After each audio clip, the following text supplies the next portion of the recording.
Karena ini kita akan menyentuh pasien, kita tetap bilang permisi ke pasiennya, baik dia sadar ataupun tidak sadar.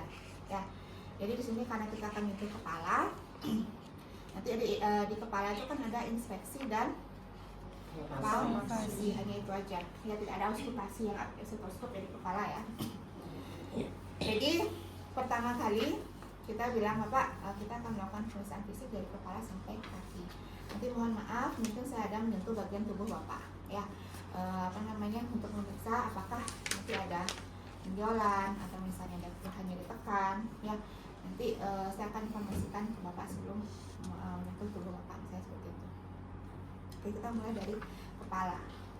Kita inspeksi dulu. Apa yang bisa diinspeksi di kepala? Untuk kepala itu adalah normosepali. Jadi frontal di depan, ya.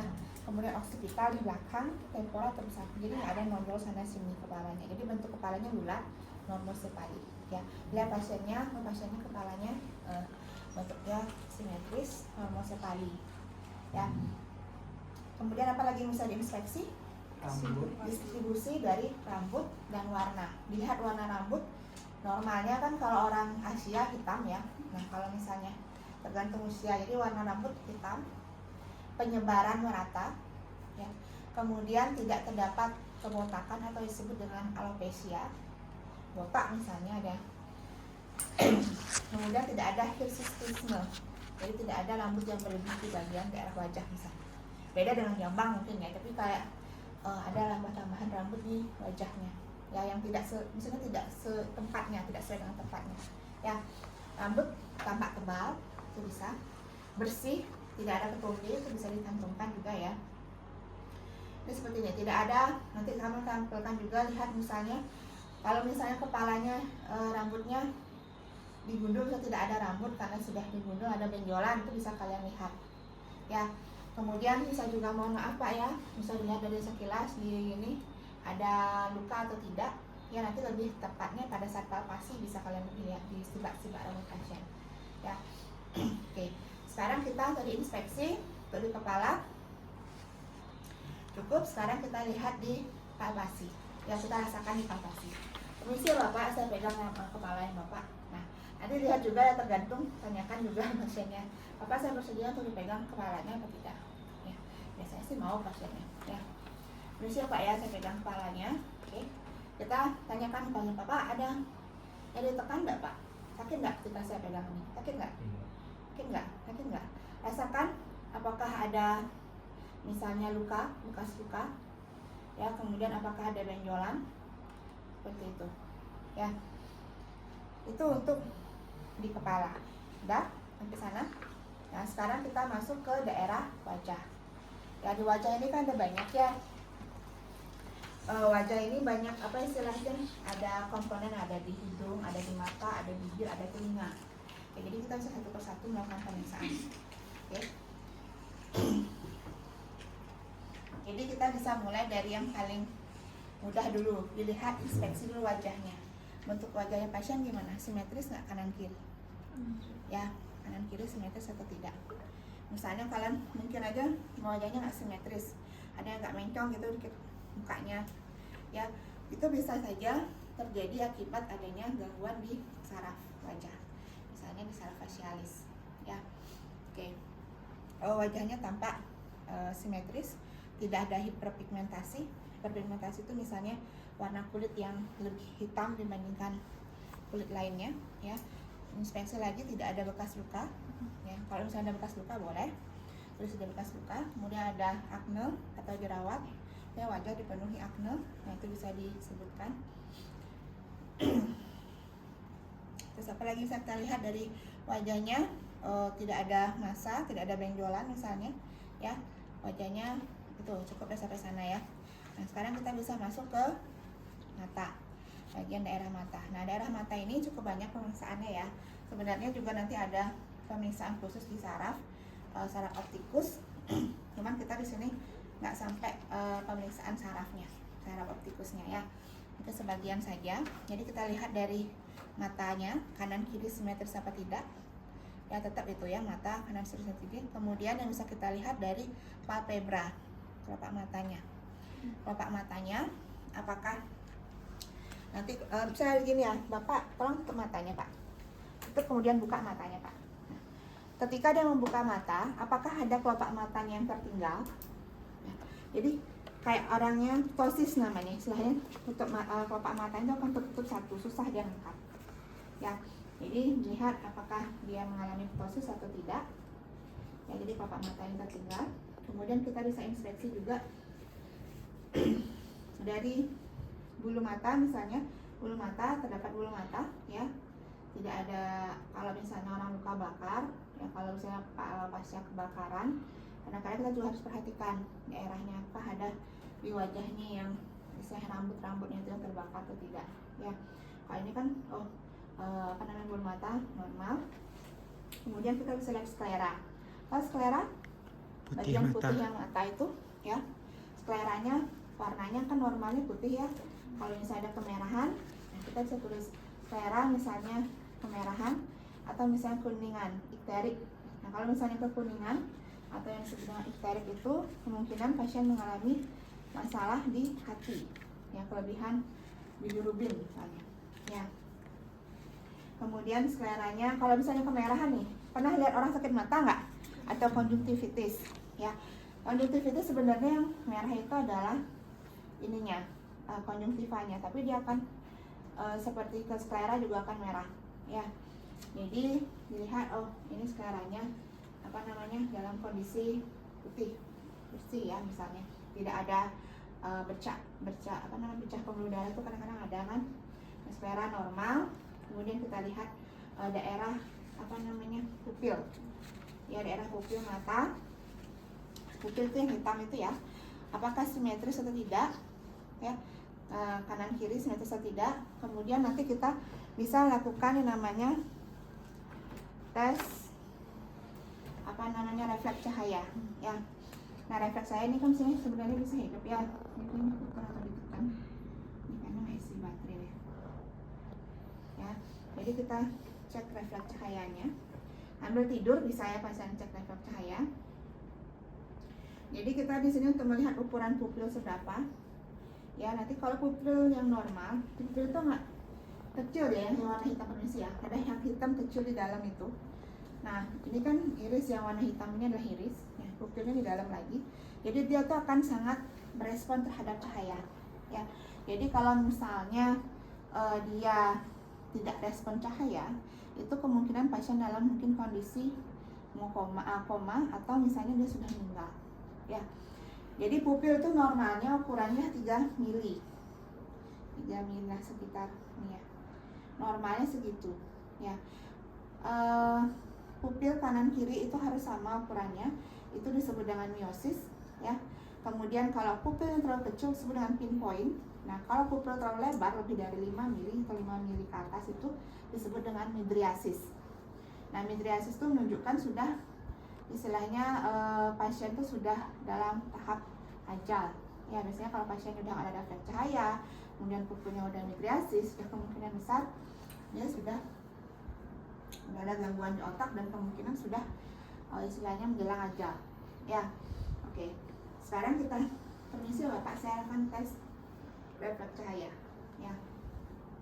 Bapak, nanti saya akan dekatkan dan menjauhkan senter ini ya. Nanti Bapak diam saja ya.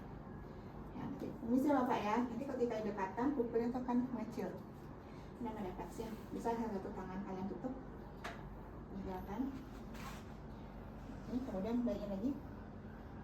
Nah kemudian juga bisa dinginkan ya, nanti akan lihat lebar kecil ya.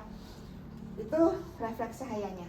Nah kemudian berikutnya kita harus mengecek juga gerakan bola mata. Nah gerakan bola mata, apakah gerakan bola matanya normal, asimetris atau tidak, atau misalnya kayak orang juling, tahu juling kan? Nah itu strabismus, jadi gerakan bola mata tidak simetris ya. Jadi biar lebih gampang ya, posisinya itu kalian bisa pakai tangan atau bisa pakai pulpen, yang mana aja. Jadi nanti jaraknya kurang lebih 15-30 cm. Minta pasien, Bapak tolong nanti saya akan menggerakkan pulpen ini ke 8 arah. Bapak tetap berdiri fokus ke depan. bahwa nanti bola mata Bapak yang akan mengikuti gerakannya. Mata Bapak yang akan mengikuti gerakannya. Ya, jangan lehernya jangan digerakkan. Oke? Baik. Kita mulai ya. Jadi kita bisa melakukan ke 8 arah. Ya, kita bisa melakukan ke samping dulu misalnya. 1. Bapak perhatikan pertama itu fokus di depan, di ujung hidungnya ya. Kemudian kalau dia mulai bergerak, baru ikuti. Kemudian, nah jangan langsung begini ya. Pusing nanti pasien. Jadi cukup. Oke. Nah. Nah.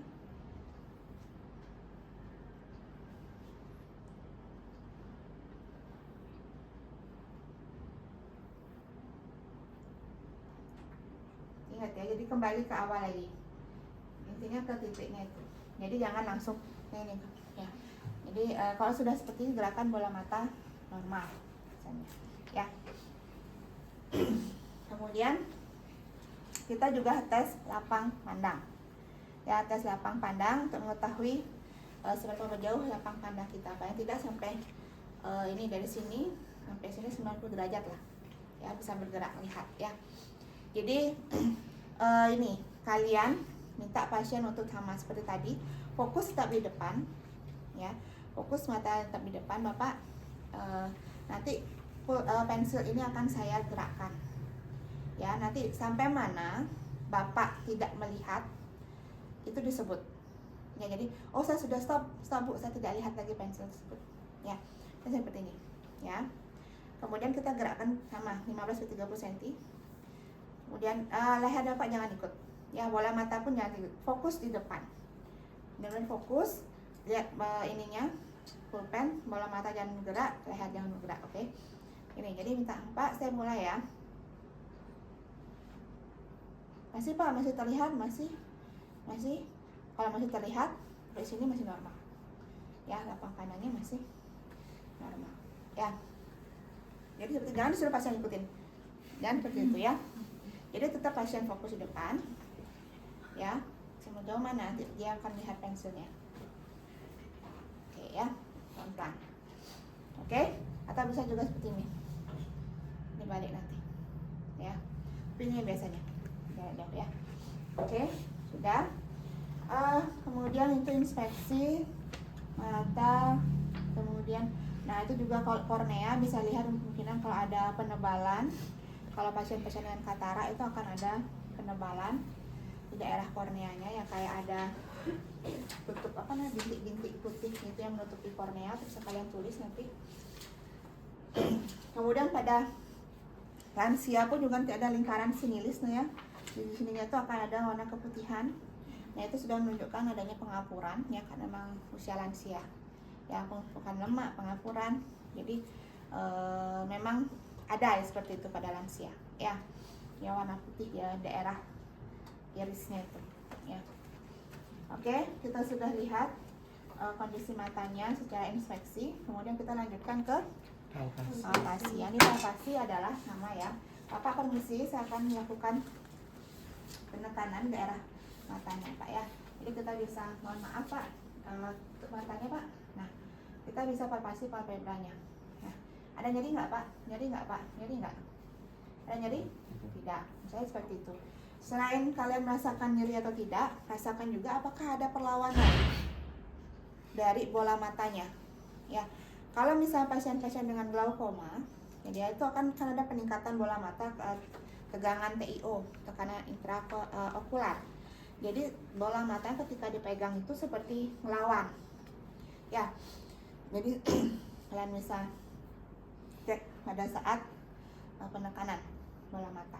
Ya, kemudian kalian bisa cek juga, mohon maaf Pak, ini adalah kelenjar lakrimalnya, sakit nyeri nggak? Nah, lakrimal itu punya air matanya. Ya, kemudian kita bisa cek, mohon maaf Pak, saya tarik buka matanya ke atas Pak. Nah, kita cek konjungtiva. Ini konjungtivanya. Konjungtiva itu normalnya adalah warnanya apa? Merah muda. Pink, ya, warna merah muda. Kemudian kalau dia warnanya terlalu merah seperti konjungtivitis, kita bisa bilang warna kemerahan, sangat merah karena konjungtivitis. Kalau warnanya pucat, kemungkinan terjadinya Anemia. Ya. Jadi itu inspeksi pada mata. Ya, kemudian kalau misalnya pada pasien-pasien dengan penyakit hipertiroid, misalnya matanya ada eksfoltamus menonjol keluar bola matanya, itu bisa lihat di bagian inspeksi. Ya, nanti tergantung penyakitnya, keluhannya. Oke, yang di mata sudah tampak seperti itu. Sekarang kita lanjut ke daerah hidung. Ya, daerah hidung kita bisa cek itu adalah sinus-sinusnya. Ya, ada sinus maxilar, kemudian sinus etmoidal dan sphenodalis, kemudian maxillaris. Ya, kita tekan. Permisi Bapak.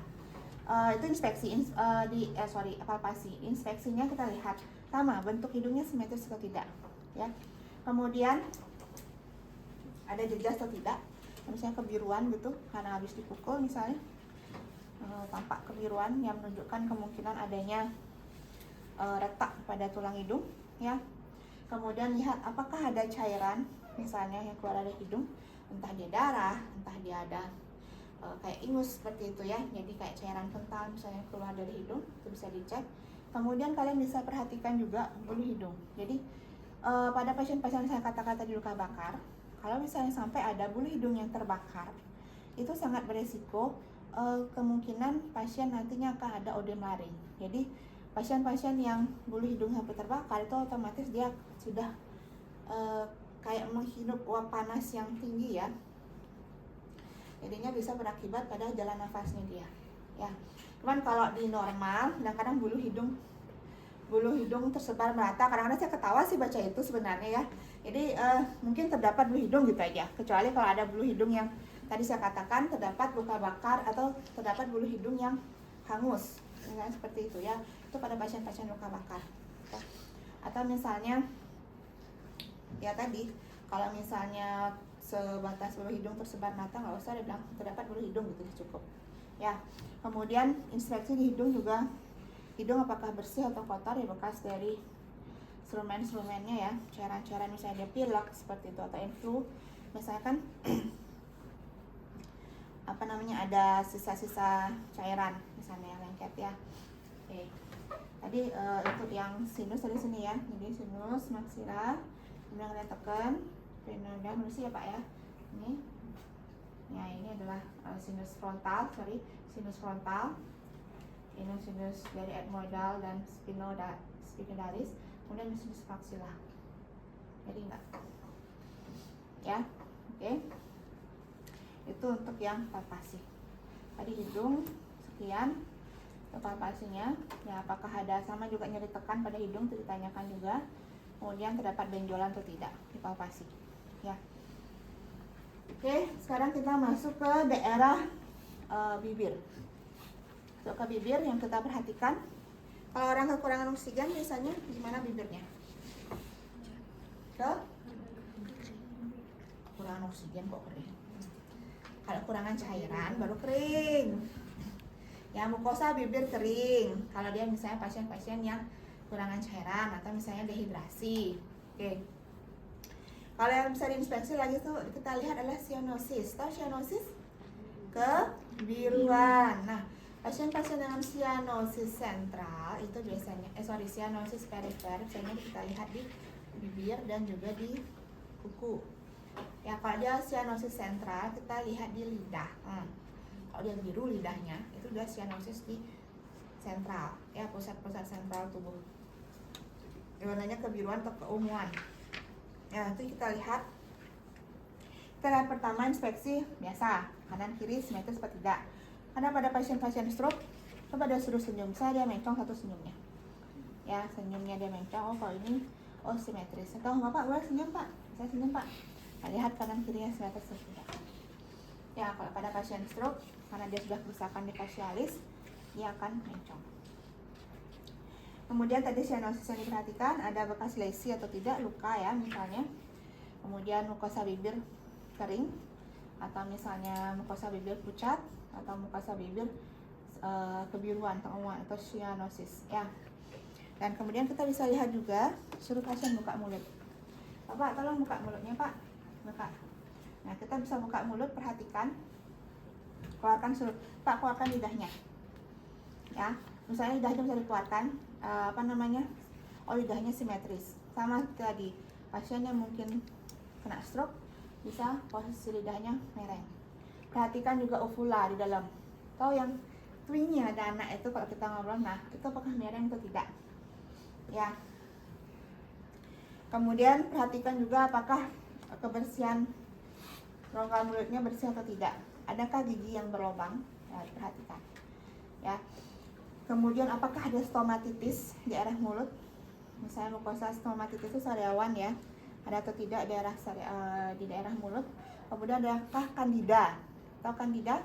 Jamur-jamur putih seperti itu di mulut. Biasanya pada pasien-pasien dengan penurunan imun ya, atau mungkin pasien HIV/AIDS itu banyak ada kandida di mulutnya. Ya, oke. Itu yang dicek. Jadi minta pasien ini membuka mulut, dicek semuanya pakai senter. Ya, kalau memang ada pembesaran tonsil juga bisa disampaikan. Oke, udah. Itu untuk yang inspeksi. Kemudian untuk yang palpasi pada daerah mulut, sama kita palpasi apakah dia, mohon maaf ya, apakah terdapat nyeri tekan? Ya, nyeri tekan Pak, kayak seperti itu. Ya, kemudian kalau kita pakai sarung tangan, memang pakai sarung tangan kita bisa cek ininya, daerah mukosa pipi. Ya, apakah ada nyeri tekan atau tidak? Atau misalnya ada bengkak. Ya. Oh iya, lagi satu pada saat inspeksi kalian bisa lihat itu apakah ada kayak bibir sumbing atau palatum mole dan palatum durumnya itu bagus apa tidak ya. Jadi kayak bibir sumbing apa istilahnya medisnya saya lupa. Kelainan kongenital. Kelainan kongenital ya, karena ya seperti nggak ada istilahnya dia. Bibir sumbing ya, jadi nggak lengkap. Jadi bisa kalian tuliskan.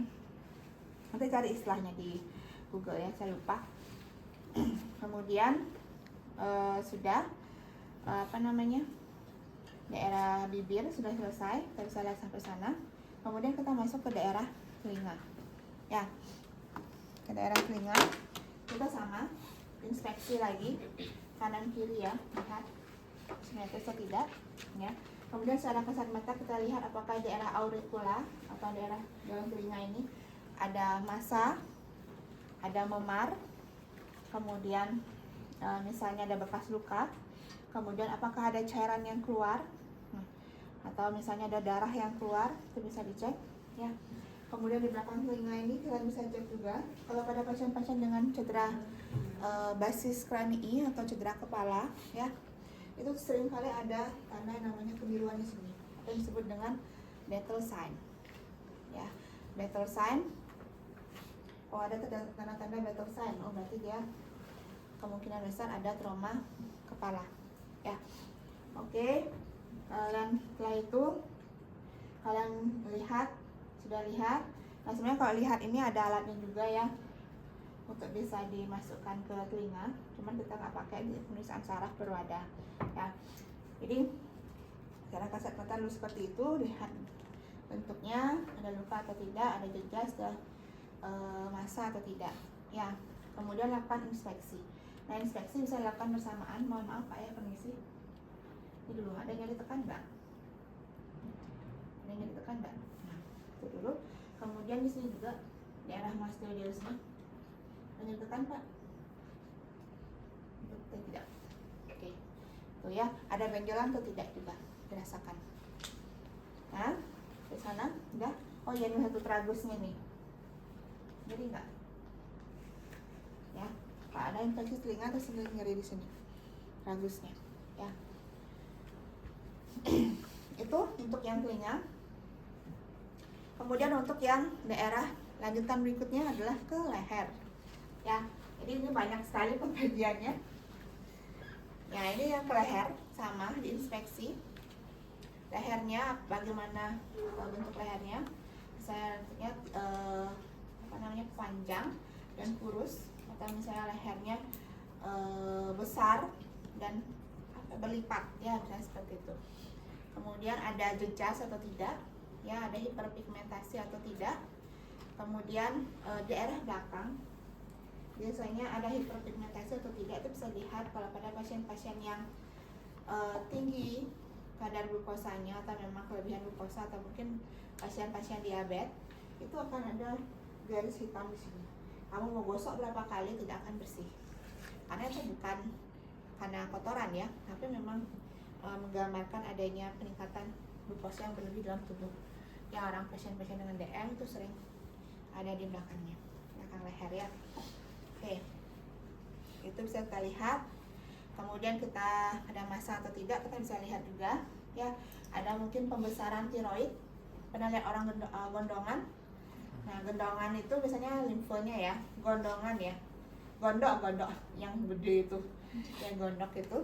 Nah, hipertiroidisme itu bisa kalian cek biasanya gede daerah hipertiroidnya, daerah tiroidnya ya. Sekarang kita bisa lakukan palpasi. Palpasi kita lebih lakukan dari belakang pasien. Ya, kita palpasi trakeanya, apakah tidak ada penyimpangan atau tidak ada deviasi ya. Trakea lurus nih. Kalau ada kadang-kadang deviasi trakea, itu agak mereng ya. Kemudian kita palpasi kelenjar limfe ya, sama kelenjar tiroid. Mohon maaf Pak, mungkin punya situ Pak ya. Biar gampang ya.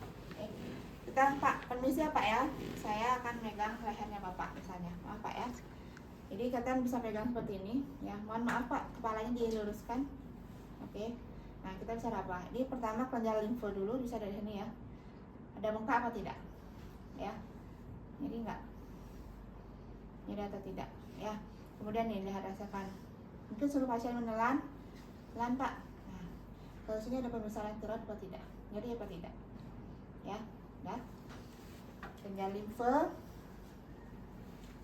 kelenjar tiroid. Nah, refleks menelan juga bisa kalian rasakan sana ya. Oke. Bendungan, kalau yang bendungan JVP ini harus sambil tiduran ya. Bendungan JVP harus sambil tiduran dan kita cari titik antara mandibular sterni. Kita lihat rasakan apakah ketika pasien suruh mengolah sebelah kiri, apakah ada bendungan. Sebentar ya. Bendungan. Duduk. Jadi pasien posisinya ketiduran. Jadi posisinya harus agak tinggi ya, 45 derajat. Kemudian minta pasien untuk menoleh ke kiri biar daerah kanannya terlihat. Ya, kita permisi ya Pak, tolong ke kiri Pak. Kemudian kita lihat ininya daerah Ludovici-nya ya. Kita lihat nanti biasanya ini kan ini nih otot ya, otot sternocleidomastoideus. Nah, ini biasanya kalau pada pasien-pasien dengan gagal jantung kongestif ya, gagal jantung kronis itu dia akan dia akan terlihat nih bendungan ya. Di sini akan kalian tarik ini aja bisa bendung gitu dia ya. Jadi akan terlihat ya dibandingkan dengan batas ini, batas Ludovici-nya ya, angel Ludovici-nya. Kita lihat nanti ada, ini kan denyutan nih. Nah, denyutan vena ya sama arteri karotis. Nanti biasanya kalau ada bendungan vena dia akan mengunjung daerah sini ya. Oke. Udah Pak, kembali lagi. Nah, itu untuk yang pemeriksaan di leher. Dah. Kita masuk ke mana ya? Aduh, ke dada banyak sekali. Ini dada ya. Dada ini yang baru. Dada, abdomen itu baru pemeriksaannya lengkap. Inspeksi, palpasi, perfusi, dan konsultasi. Ini, tenang dong. Ini stetoskopnya.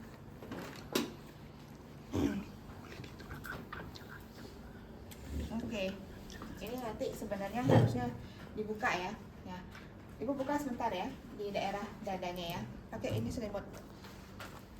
Ibu izin dulu ya, nanti biar nggak dianggap pelecehan. Hanya ya, tiduran. Saya harus bawa sebenarnya, kalau cewek kan nggak mungkin ya. Oke.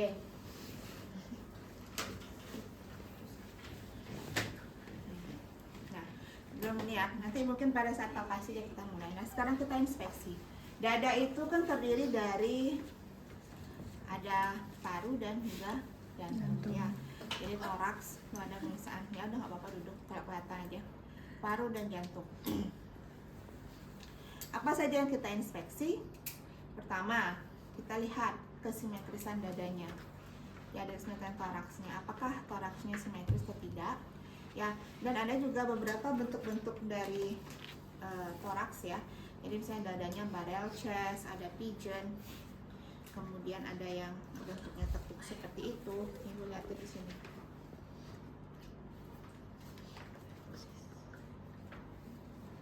Ini gambarnya sebentar.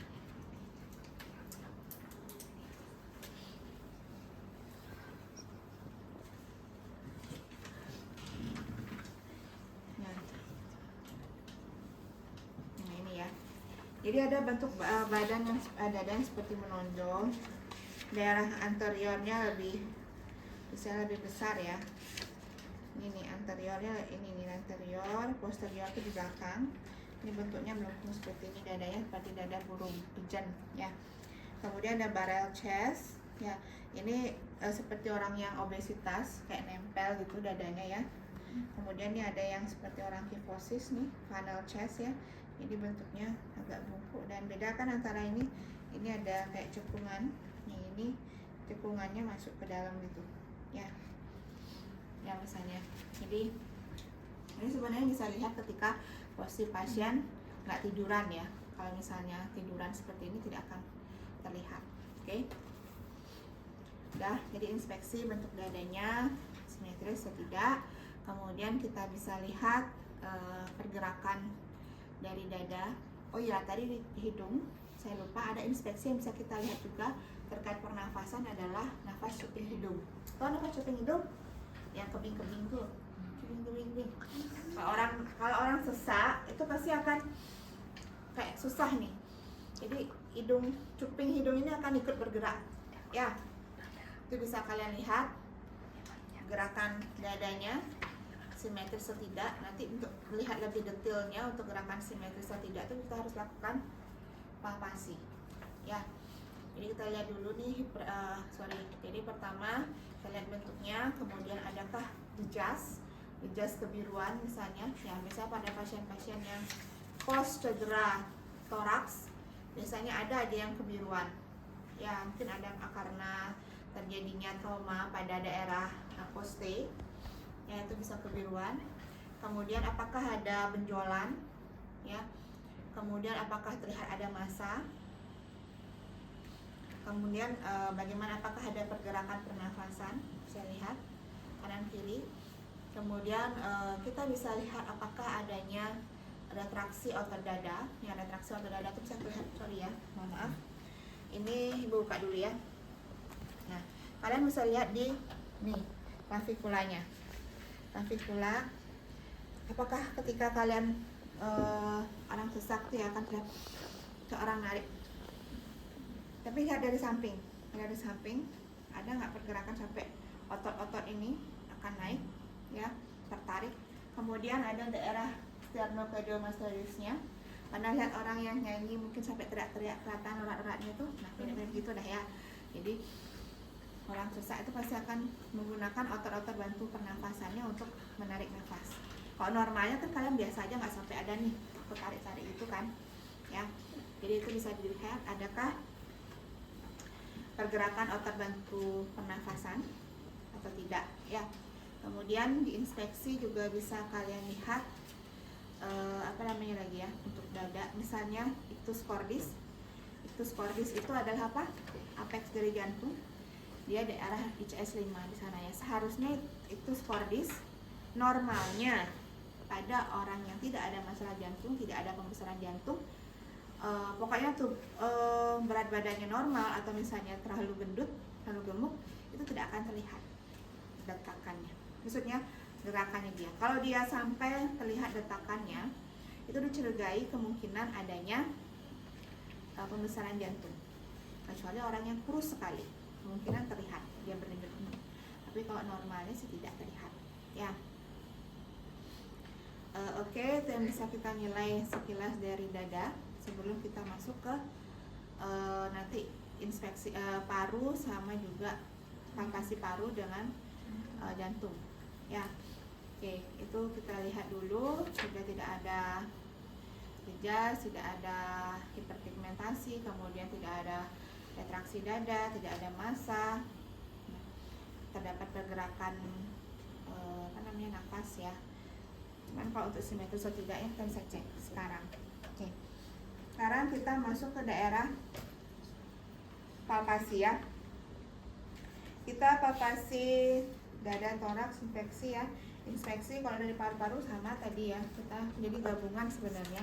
Untuk inspeksi itu kita lihat langsung karena nggak mungkin kita merobek paru kan, melihat paru secara langsung. Jadi kita lihat toraksnya ya. Kemudian kita inspeksi palpasi sekarang kita lakukan daerah paru-paru. Mohon maaf Bapak, bisa saya buka ya. Nah ini palpasinya sebenarnya, jadi palpasinya langsung ya. Nah ini kita lihat, nah ini adalah bagian clavikula. Ya ini supraclavikula yang di atas, supraclavikula. Ini supraclavikula ya. Kemudian ini ada daerah midclavikula di tengah-tengah ya, garis khayalan midclavikula. Kemudian ini ada daerah sternum ya. Kemudian di samping sternum sedikit itu namanya daerah parasternal ya. Oke. Kita untuk memeriksa palpasi, kita lakukan palpasi dulu di daerah toraks semuanya ya. Jadi mohon maaf Bapak, saya akan menyentuh dada Bapak ya. Jadi kita palpasi Bapak, ada nyeri tekan atau tidak? Ada keluhan Pak? Ada? Ada sakit? Tidak? Nah, itu kita bisa. Ada keluhan nggak? Ada nyeri tekan nggak? Ada massa atau tidak? Teraba atau tidak ya? Ada benjolan atau tidak? Bisa kalian teraba. Kemudian kita masuk ke palpasi tadi sudah ya, tidak ada keluhannya ditekan. Kemudian kita bisa cek sekarang dengan perkusi. Nah itu untuk mengetahui seringnya bagaimana suara normal dari paru dan juga batas-batas paru dengan jantung dengan organ yang lain. Ya perkusi itu kita mengetuk ya dengan ini jari-jari kita ya. Normalnya suara paru itu apa? Sonor ya. Sekarang kita mulai, misalnya paru itu kita mulai dari ICS 1 pun dia sudah ada ya. Jadi kalau permisi Pak, ICS 1 itu tepat di bawah clavikula ya. Kalau jantung dia letaknya adalah di ICS 2 ya. ICS 2 banyaknya di daerah kiri ya. ICS 2. Nah ini sorry Pak, permisi Pak ya, kita akan lakukan pengetukan ya. Ini ICS 1, kita bisa mulai dari sini. Ya suaranya adalah sonor ICS 2. Dimana dia terjadi perubahan suara menjadi peka, itu berarti bataskan hati. Kalau sonor itu seperti ada udara, kalau peka itu benda padat.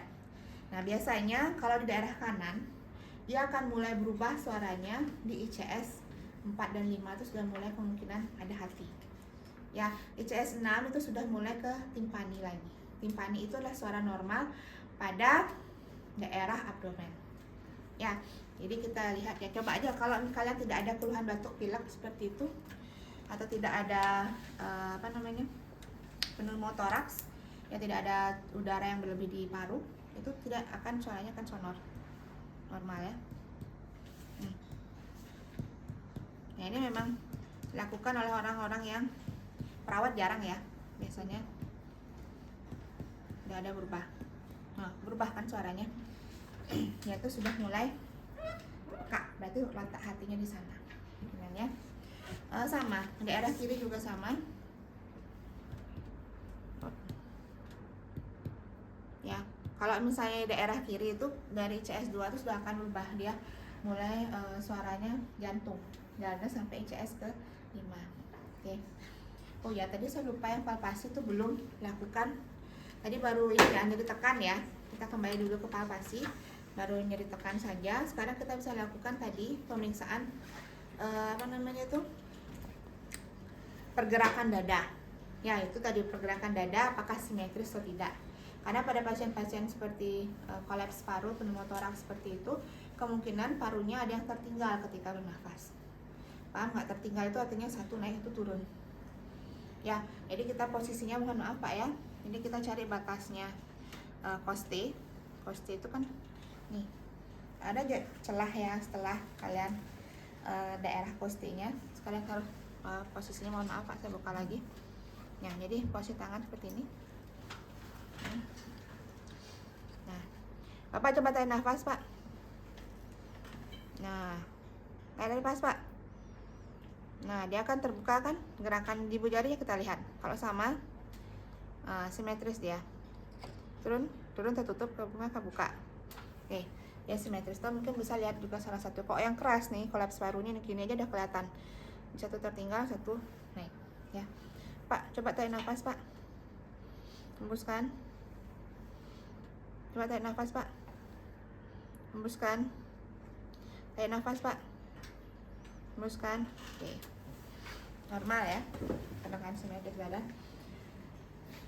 Kemudian kita cek juga taktil fremitus, getaran dari paru. Tadi lupa ibu juga.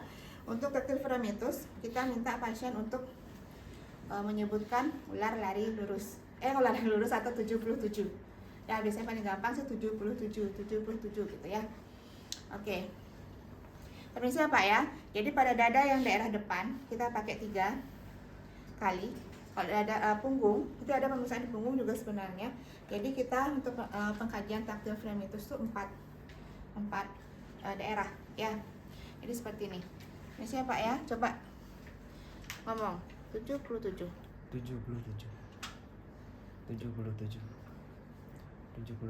Oke. Itu kita merasakan getaran dari parunya. Apakah ada getaran simetris atau tidak? Sama atau tidak? Ya. Kalau sampai tidak ada getaran, itu kemungkinan ada permasalahan di paru. Kemudian kalau pada paru kanan biasanya getarannya akan lebih tinggi dibandingkan yang paru kiri, karena di situ juga ada apa istilahnya, hati juga di sana ya. Dan juga kalau yang di ini tidak terlalu keras suaranya di kiri ya. Oke, sudah untuk palpasi. Kita kembali ke perkusi. Tadi udah menentukan suara paru, yaitu sonor. Kalau dia kelebihan udara namanya adalah hipersonor. Gimana suaranya Bu? Kayak tabung, bukan tabung, botol yang diisi kosongan tidak ada airnya. Dung dung dung, lebih keras dibandingkan sonor ya. Oke. Jadi batas paru yang kanan itu dari ICS 1 tuh biasa sampai, kalau sampai belakang tuh bisa sampai ICS 11 ya. Tapi kalau di depan itu biasanya dia akan ICS 45 sudah mulai berubah dengan suara peka ya. ICS 9 itu sudah masuk ke suara timpani ya.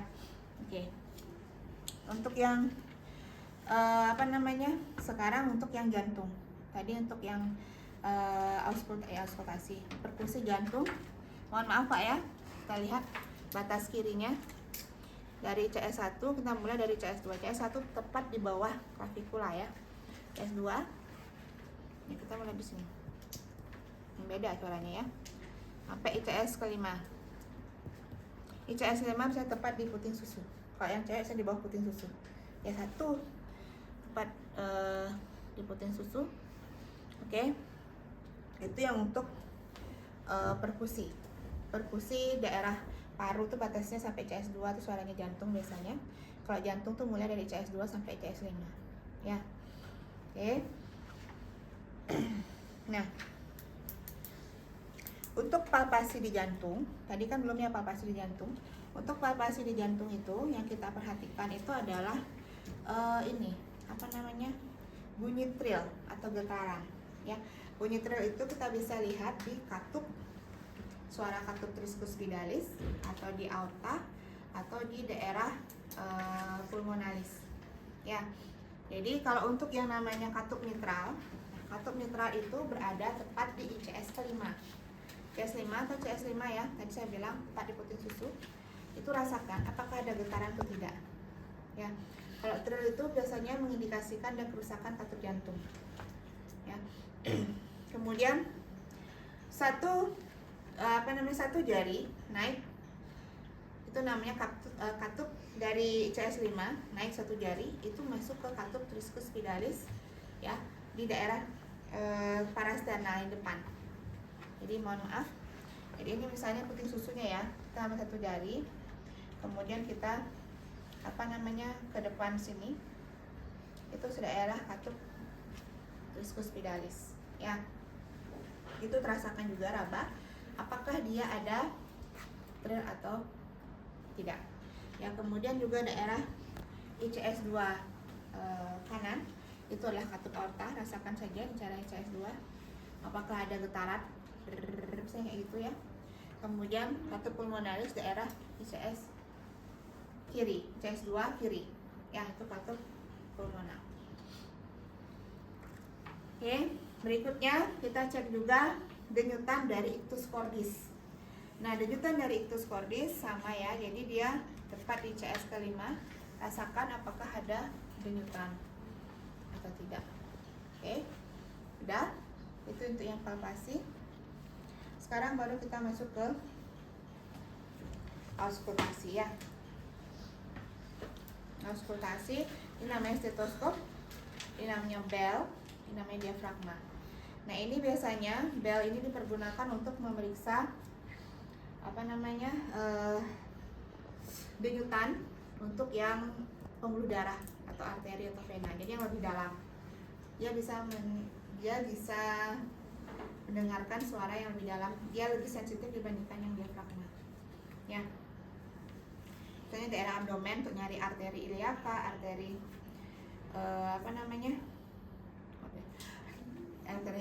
daerah umbilikal, kemudian daerah arteri iliaka, bisa kalian aorta ya, aorta lagi satu, bisa kalian dengarkan denyutannya ya, adakah bruit atau tidak.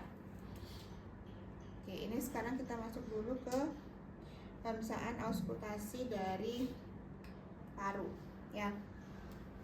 Paru kita ada 10 titik ya, jadi kita mengulang posisinya untuk melakukan pemeriksaan paru. Jadi kita mulai dari yang kanan. Ini siapa ya?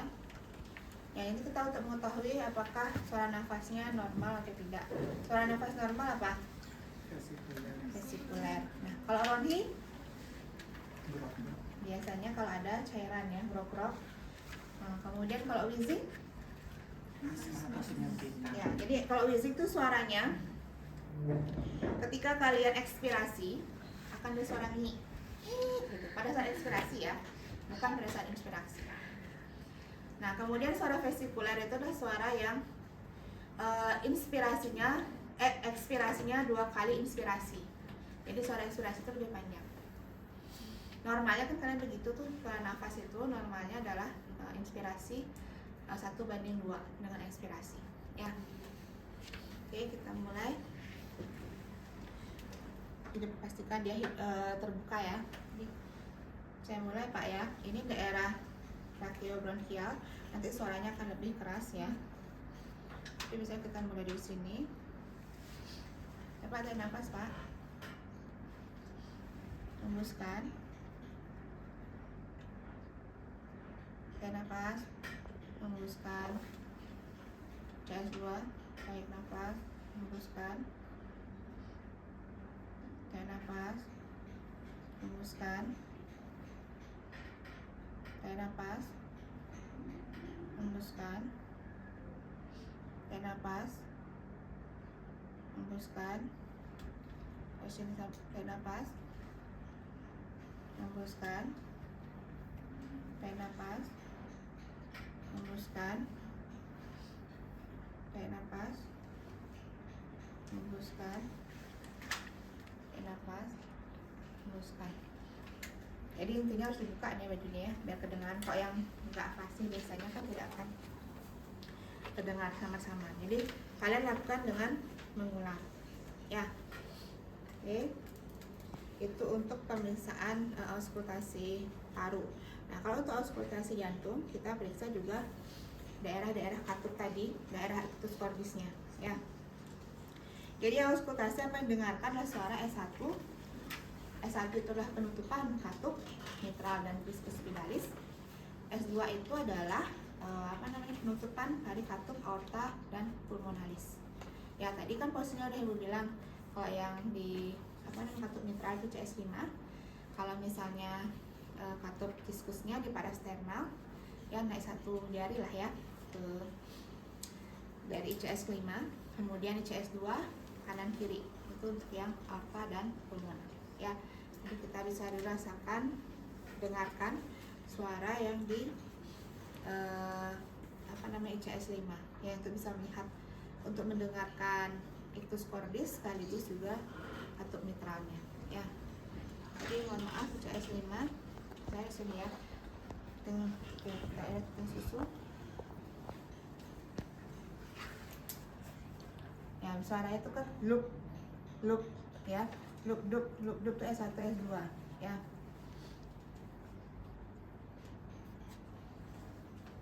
Ya dari sini juga bisa dulu. Ini suara S2 ya di sini.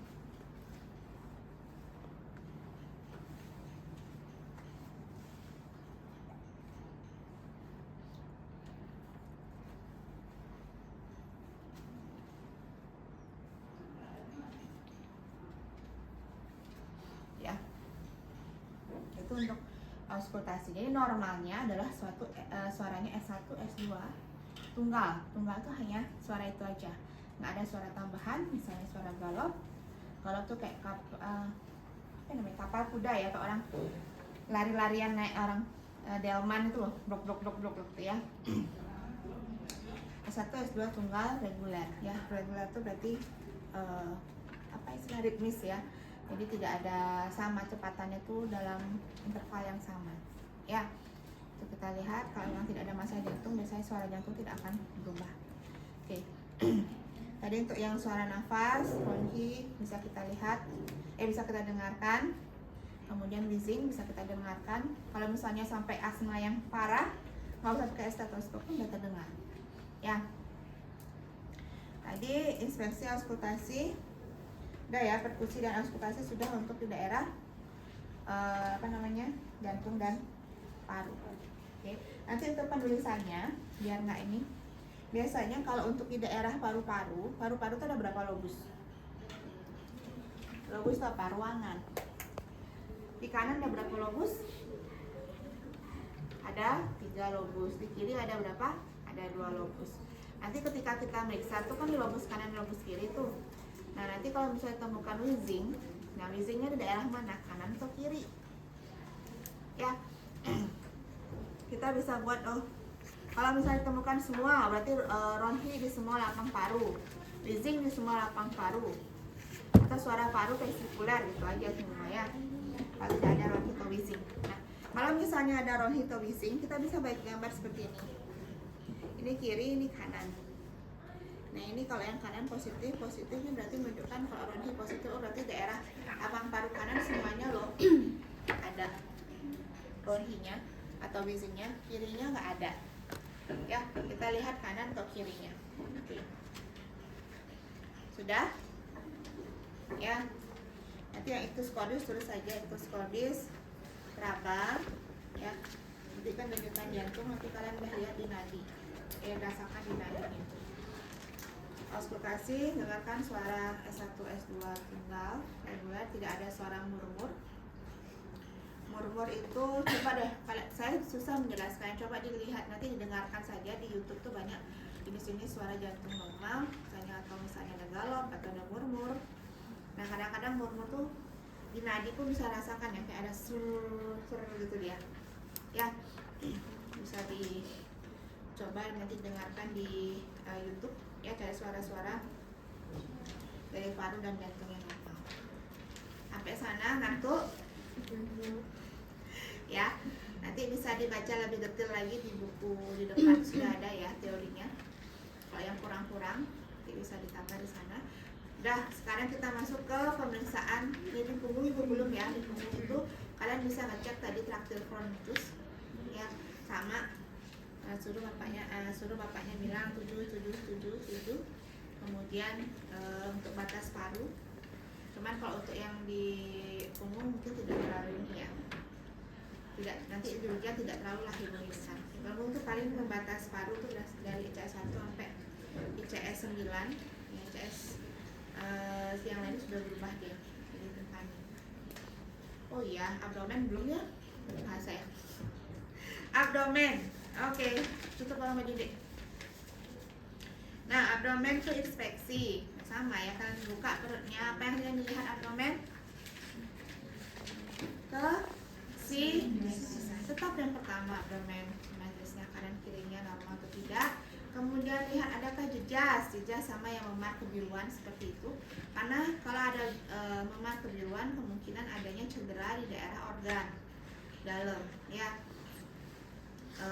Bisa terjadi perdarahan, terutama kalau pasien-pasien yang mengalami trauma abdomen, trauma tungkul abdomen. Jadi dia naik motor kemudian jatuh terbentur perutnya. Nah, jadi ketika orang pasien tersebut masuk UGD, ada pemeriksaan harus menyeluruh tuh sampai membuka pakaian, dicek semua dari atas sampai bawah. Nah, abdomen itu harus dicek. Jadi harus dilihat apakah ada jejas atau tidak, karena sangat beresiko, terutama ya pada daerah abdomen, karena kebanyakan di sana adalah rongga yang banyak rongga dan pembuluh darah. Jadi kalau sampai terjadi benturan itu bisa segera sekali menimbulkan perdarahan hebat sampai pasien bisa meninggal, tensi cepat turun. Walaupun dia istilahnya tidak akan, keluhannya mungkin tidak senyeri yang di di dada ya. Tapi kalau udah di abdomen sangat beresiko kalau udah ada jejas kebiruan itu. Ya, karena pernah ada kasus pasien yang bergandengan naik motor, kemudian setelah naik motor kemudian mereka tabrakan. Ternyata yang pertama yang bonceng itu memang ada keluhan ya, luka, kemudian kelihatan nih keluhan luka dan traumanya. Nah, yang boncengan ini dia sadar penuh, bagus kesadarannya. Jadi orang tidak memeriksa dia, padahal dia terjatuh dan terbentur. Ternyata setelah berapa jam kemudian pasiennya dia yang meninggal. Karena apa? Ternyata ada trauma abdomen di perutnya. Nah, dicek dia ada kebiruan. Jadi kalau pada pasien UGD kayak jatuh berdua seperti itu, sebaiknya langsung dicek keduanya ya. Oke, di abdomen kita tadi inspeksi. Sebelumnya kalian di abdomen itu ada berapa kuadran? 9 kuadran. Kuadran ada 4, kanan kiri apa? Kanan kiri atas bawah ya. Oke, itu ada 4 kuadran, habisnya ada 9 regio. Jadi kita bisa menggunakan yang mana saja, bisa 9 regio atau yang 4 kuadran ya.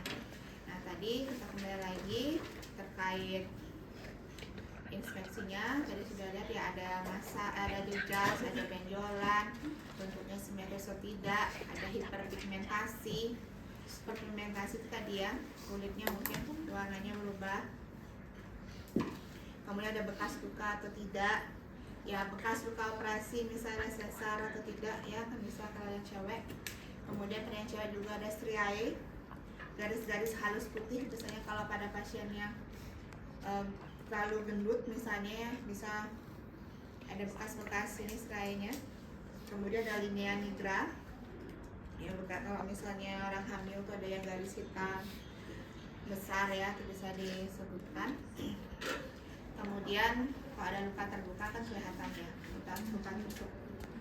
Itu untuk yang inspeksi. Kemudian kita masuk ke auskultasi. Nah, auskultasi yang kita cek adalah bising ususnya ya. Kita bising ususnya kita cek mana apa ya, kita yang di kanan, kita cek dari yang kuadran kanan atas, kita hitung ya. Dan kita dengarkan suara bising ususnya apakah lambat atau cepat, itu bisa ya, sama juga jumlah ya. Kemudian ini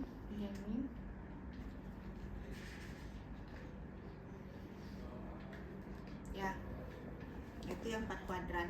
Nah, kemudian kalau untuk menggunakan bel untuk kita melihat mendengarkan pembuluh darah di aorta ya. Jadi kita dari umbilikus ke atas, yang mana batas umbilikusnya, misalnya umbilikus mana? Tuju aja. Nah, kalau umbilikus ini ya, kita di atas umbilikus kita bisa dengarkan ya, dengarkan aortanya ya. Kemudian ya, ditekan aorta sini, tapi pakai bel. Ingat ya, belnya harus dibuka dulu. Kalau misalnya ini udah dari dalam ya. Kemudian arteri renalis kita bisa lihat rasakan, dengarkan ya, cuman memang harus sensitif ya. Oke, itu dia yang bisa kita cek di auskultasi abdomen. Jadi bisa tidak ada bising bruit, tidak ada bruit ya, karena tambahan bruit. Jadi memang normal akan biasa, tidak ada suara tambahan yang lain. Kemudian bising ususnya normal, misalnya berapa ya, atau misalnya bising ususnya meningkat.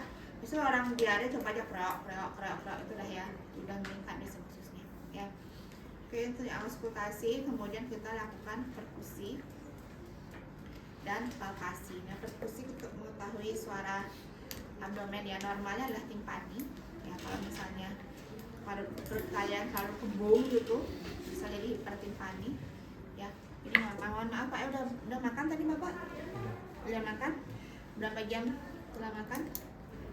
Ya sudah berapa jam tadi makannya? 2 jam? Ya, misalnya 2 jam. Ya, lebih enak sebenarnya kaki pasien itu ditekuk ya. Ini nih.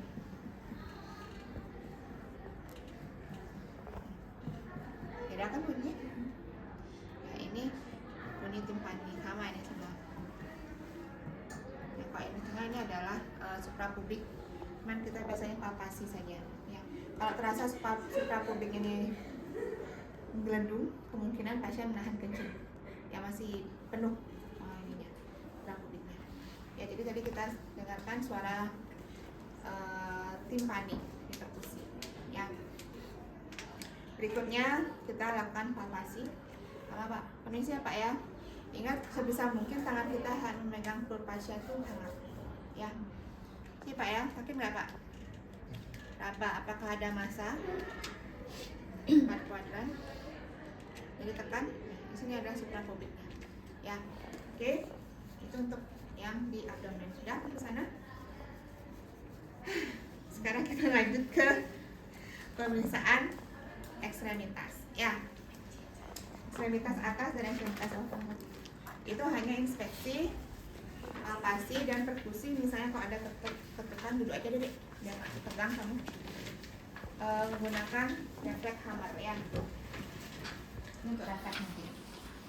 Oke, untuk di ekstremitas, apa yang bisa diinspeksi? Lihat kan tangan kanan kirinya simetris atau tidak, karena ada pasien-pasien yang memiliki tirah baring yang lama ya, kemudian dia kayak stroke misalnya, kemudian tidak pernah melakukan latihan ROM, dia akan mengalami namanya kontraktur.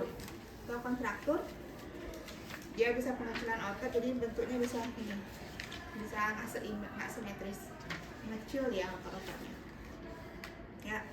Kemudian kita bisa lihat ada deformitas atau tidak. Deformitas itu adalah kelainan bentuk tulang ya, kelainan bentuk tulang. Misalnya pasca dia fraktur, misalnya kalau lurus seperti ini, nah dia dioperasi untuk meluruskan kembali, tapi malah dibawa ke tukang pijat, bengkok dia. Jadi bisa kita perhatikan ada deformitas atau tidak.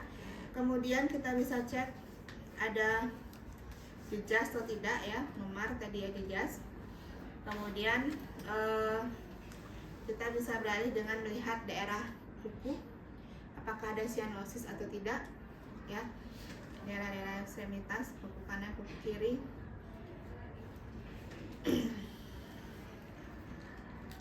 Kemudian kita bisa melihat adakah massa ya, mungkin ada benjolan, bisa lihat di kaki dan di tangan sama ya. Kemudian ada bekas-bekas luka atau tidak, ada lesi misalnya, itu bisa kita cek di daerah tangan dan kaki. Kemudian kita masuk ke palpasi. Sama di palpasi kita bisa lihat apakah ada yang ditekan, tanyakan pasiennya ada yang ditekan nggak, ada suara kan, soalnya kalau ada fraktur ada krepitasi atau tidak. Krepitasi itu kayak bunyi krek-krek di bawah kulit, itu yang menandakan kemungkinan adanya fraktur ya. Tapi kalau yang nggak fraktur biasanya nggak ada krepitasi ya. Ini misalnya kan tidak ada pasien ditekan ya.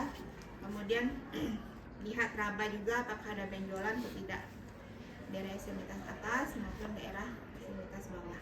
Nanti di askep jangan dia nulis lagi pada saat pemeriksaan pengkajian fisik ekstremitas itu ada terpasang infus. Berapa tetes per menit itu bukan pemeriksaan fisik, tapi itu adalah terapi yang diberikan ke pasien. Nah, itu bisa menjadi suatu pemeriksaan fisik ketika infus yang terpasang misalnya menimbulkan terjadinya bengkak misalnya, ya, atau plebitis. Itu bisa kalian tulis di pengkajian. Terdapat plebitis di daerah area infus tangan sini. Ya, masalahnya di sana bukan terpasang infus. Yang terpasang infus itu adalah terapi, jadi nggak boleh ditulis seperti itu ya. Oke, sekarang kita bisa ngecek apa sih, permisi ya, tadi lanjutkan. Kita bisa cek CRT, capillary refill time. Jadi waktu pengisian kapiler itu menunjukkan bagaimana perfusi di jaringan perifer, ya, pengantaran oksigen perfusi di perifer apakah bagus atau tidak. Normalnya dia adalah kurang dari 2 detik. Cepat, coba aja pencet tangan kalian masing-masing. Cepat nggak? Kurang dari 2 detik kan?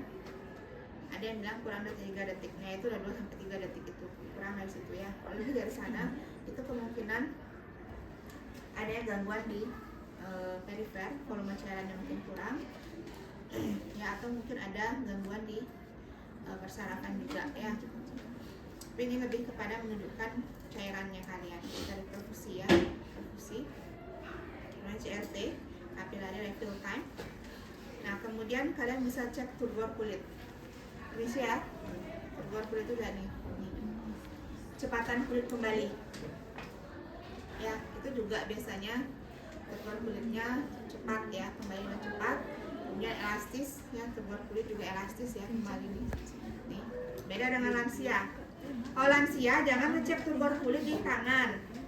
Itu pasti akan lambat karena memang secara fisiologis dia sudah terjadi penurunan.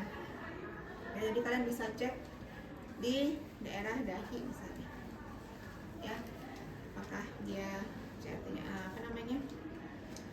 turgornya bagus atau tidak. Ya. Cek juga odem. Kalau odem bengkak kan, ada bengkak di kaki atau bengkak seluruh tubuh, pergelangan tangan, itu juga harus dicek.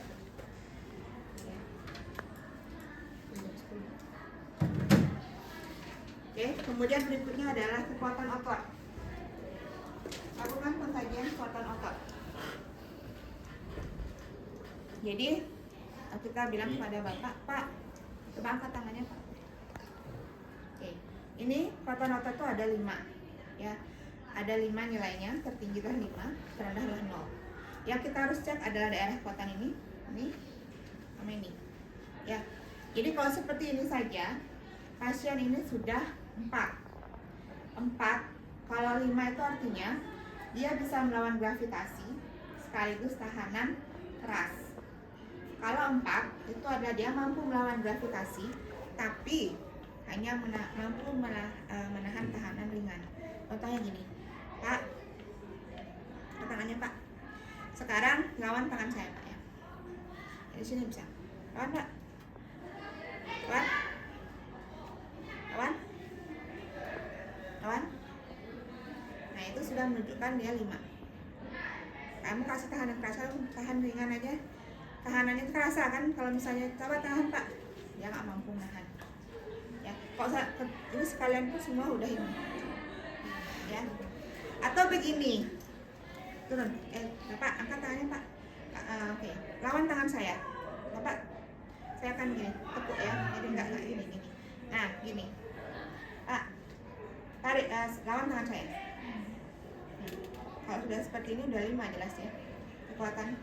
Kamu harus kuat juga ya, dalam artian lakukan tarikan. Kalau misalnya dia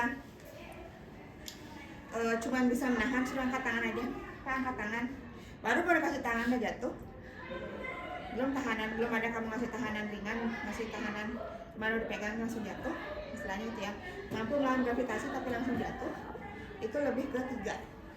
Ya. Kalau yang 2 itu nilainya adalah hanya bisa bergerak di tempat tidur begini.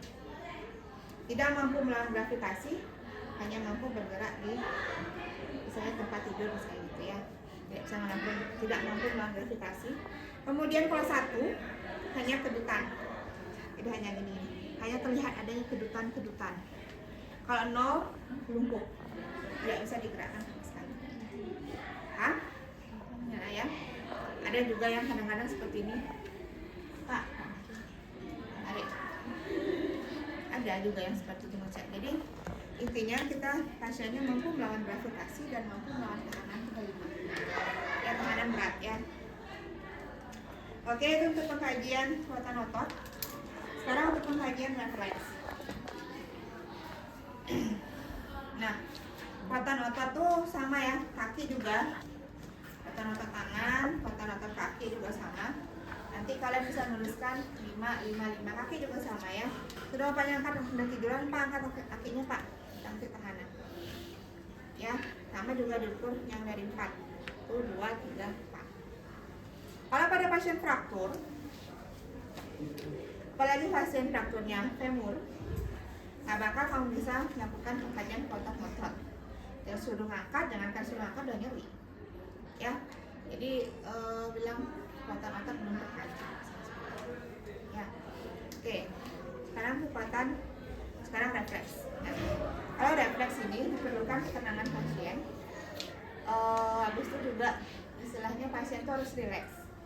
Ya, jadi kita ngeceknya refleks yang normal aja, ada refleks patella di kaki, kemudian ada refleks bicep dan tricep di tangan. Ya, jadi seperti ini untuk yang bicep warna apa? Nah, lepasin Pak. Nah, kok pasiennya tangannya gantung, ya, berat sekali tangannya. Oke. Ya, jadi tegang, jangan tegang Pak. Pasiennya harus lain-lain. Karena kalau nggak lain-lain, dia nggak akan mau. Ya, jadi harus tegang. Jadi daerah bicep, dia biasanya akan masuk. Jadi kalian pasiennya disuruh lain-lain, dia harus jelas. Kalau tegang, dia akan masuk ke dalam. Kalau yang bicep, dia daerah siku ini. Kalau kalian pernah ngerasain kesetrum, langsung, nah itu udah seperti itu ya. Jadi dia harus benar-benar santai. Saya keluarkan ya. Itu ya. Nyeri ya? Nyeri? Ya, itu otomatis dia refleks ya. Nah, kalian sering ajak ngomong, tungguin biar nggak terasa. Terus kalau patella, sama, coba turunkan kaki satu. Kakinya harus menggantung, nggak bisa sambil duduk rapat ini, nggak akan bisa. Ya, jadi harus benar-benar menggantung. Cari di celah antara ini, apa namanya nih? Nih, ya sini. Ini nggak sama ya, relax pasiennya. Dan jangan, lihat tak? Ya, ini kadang-kadang kita bisa temukan atau tidak ya, ya. Karena emang, nah ini.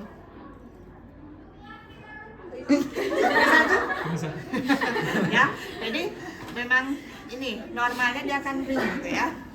Itu ada refleks patella. Oke, udah.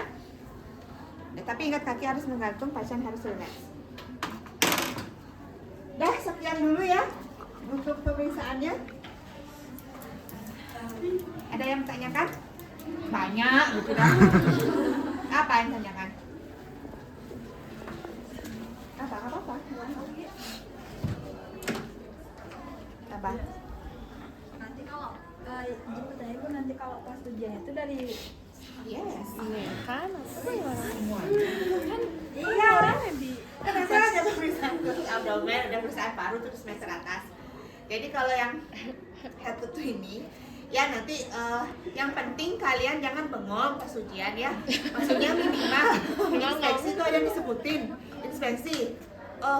Apa kalau misalnya ada kasus ya, kalau ada kasus memang lebih enak, cuman mungkin ibu tidak akan kasih kasus. Misalnya ada pasien dengan fraktur, apa aja yang diurus dulu, nah itu ibu nggak akan seperti itu. Jadi kalian benar-benar dulu dari head itu sampai memang itu 1 jaman ya kalau benar-benar semua ya.